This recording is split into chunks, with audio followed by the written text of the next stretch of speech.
Hello everyone, मैं हूं भारती और आप लोग का अपने चैनल पर बहुत बहुत स्वागत करती हूं। मैं जानती हूं आप लोग को ये कहानी जो है वो बहुत पसंद आ रही थी, लेकिन मैं इस कहानी के एपिसोड अपलोड नहीं कर पाई। लेकिन अब इस कहानी के एपिसोड मोस्टली आप लोग को रेगुलर मिलेंगे और इस कहानी को मैं आप लोग के साथ और इस चैनल पर ज़रूर कंप्लीट करूँगी। पिछली मुझसे जो भी गलतियाँ हुई उसके लिए मैं माफ़ी चाहती हूँ, लेकिन अब इस कहानी को मैं ज़रूर पूरा करूँगी क्योंकि मुझे खुद भी अधूरी छूटी कहानियाँ पसंद नहीं है, तो मैं अपनी कहानी को अधूरा कैसे छोड़ सकती हूँ। लेकिन आप लोग शायद कहानी को थोड़ा सा भूल गए होंगे, तो मैं आप लोगों के साथ पिछले कुछ एपिसोड्स का थोड़ा सा सार जो है वो शेयर कर देती हूँ ताकि आप लोग को कहानी जो है वो याद आ जाए। लेकिन मुझे पता है कि बहुत सारे लोग ऐसे भी हैं जो इस कहानी के एपिसोड्स का बहुत ज़्यादा इंतज़ार कर रहे थे, लेकिन मैं ही डिले कर गई चीज़ों को, तो आई एम सॉरी। बट अब मैं इन चीज़ों पे बहुत ध्यान देने वाली हूँ और एपिसोड्स आप लोगों को टाइम टू टाइम देने वाली हूँ, ठीक है। तो जैसा कि आप लोगों ने पिछले एपिसोड्स में सुना होगा, बानी, जिया और माही तीनों जो हैं वो शॉपिंग पर जाती हैं और वहाँ पर कुछ ऐसा हो जाता है जिसकी उन्होंने उम्मीद नहीं की थी।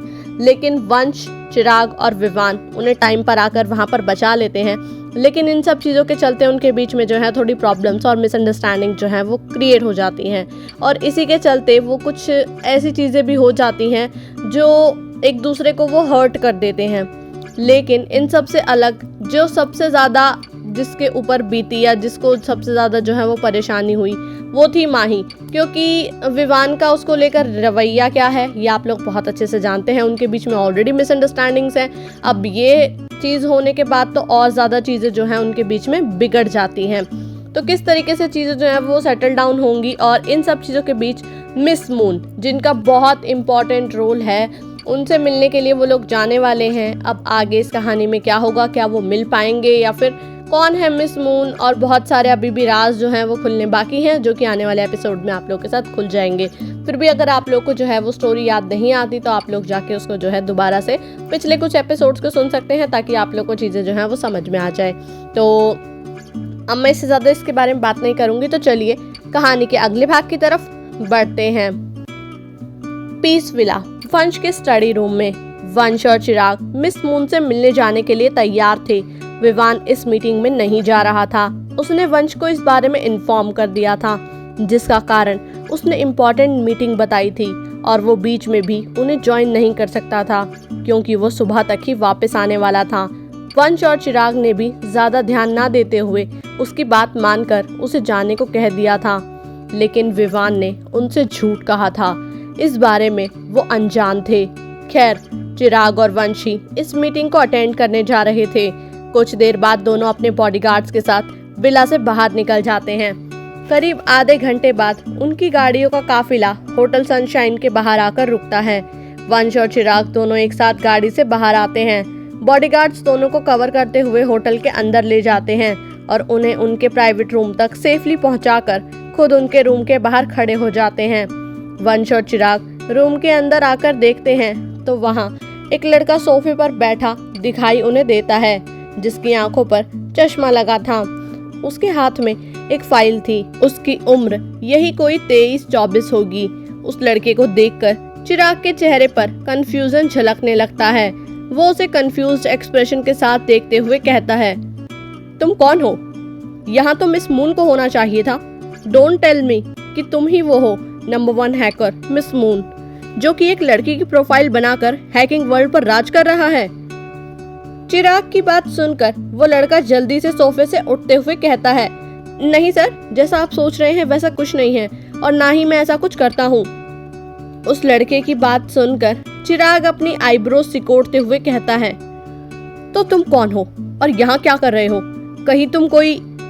चिराग इससे आगे कुछ कहता उससे पहले ही वंश उसे चुप कराते हुए हल्का गुस्से से कहता है, जस्ट शट अप चिराग, तुम चुप रहोगे तभी तो कोई कुछ बोलेगा ना, और अपनी ये मनगढ़ंत कहानियां ना अपने पास ही रखो तुम।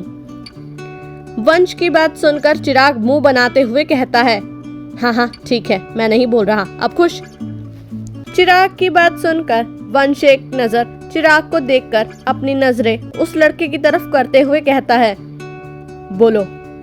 वंश की बात सुनकर वो लड़का अपना इंट्रोडक्शन देते हुए वंश और चिराग से कहता है, hello mister Oberoi and mister Diwan, I am Shaurya Agarwal. मैं मिस मून का असिस्टेंट हूँ।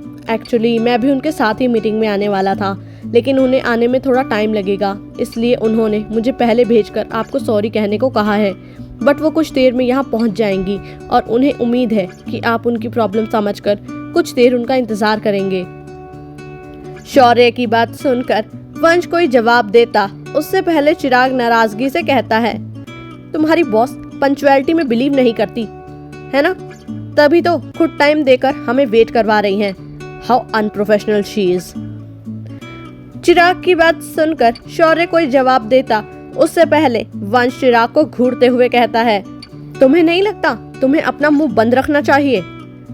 वंश की बात सुनकर चिराग मुंह बनाते हुए कहता है, आई डोंट थिंक सो कि मैंने कुछ गलत कहा है, और वैसे भी।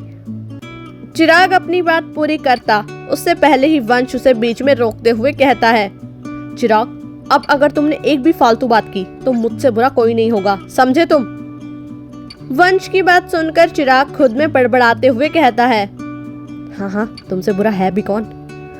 चिराग को खुद में बड़बड़ाता देख वंश कहता है, कुछ कहा तुमने।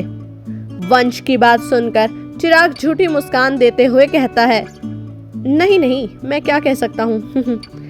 चिराग की बात सुनकर वंश शौर्य की तरफ देखते हुए कहता है, we are waiting but I hope आपकी बॉस जल्दी ही यहाँ पहुँच जाएंगी।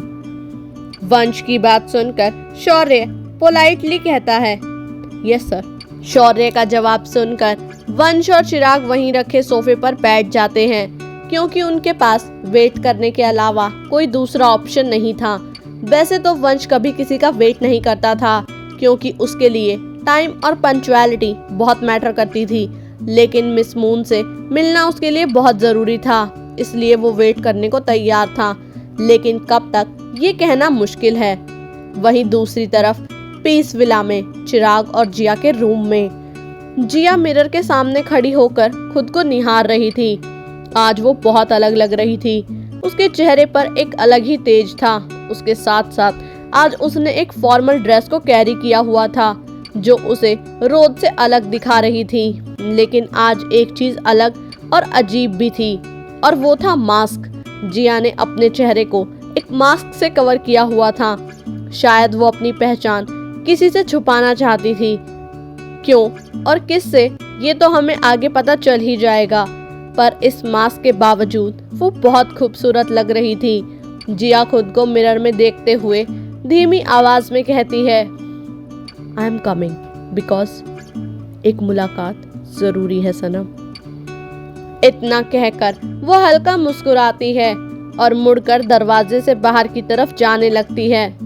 जिया कौन है? क्या उसकी और भी कोई पहचान है? जिया किससे मिलने वाली है? कौन है मिस मून? क्या विवान और चिराग और वंश को मिलेंगे उनके सवालों के जवाब? जानने के लिए सुनते रहिए कहानी इश्क एक इबादत मेरे यानी भारती के साथ। उम्मीद करती हूँ आप लोग को ये एपिसोड जो है वो पसंद आया होगा। अगर आप लोग को ये एपिसोड पसंद आया तो वीडियो को लाइक करना, चैनल को सब्सक्राइब करना बिल्कुल भी ना भूलिएगा। बाकी जब तक नेक्स्ट एपिसोड आता है तब तक के लिए बाय एंड टेक केयर।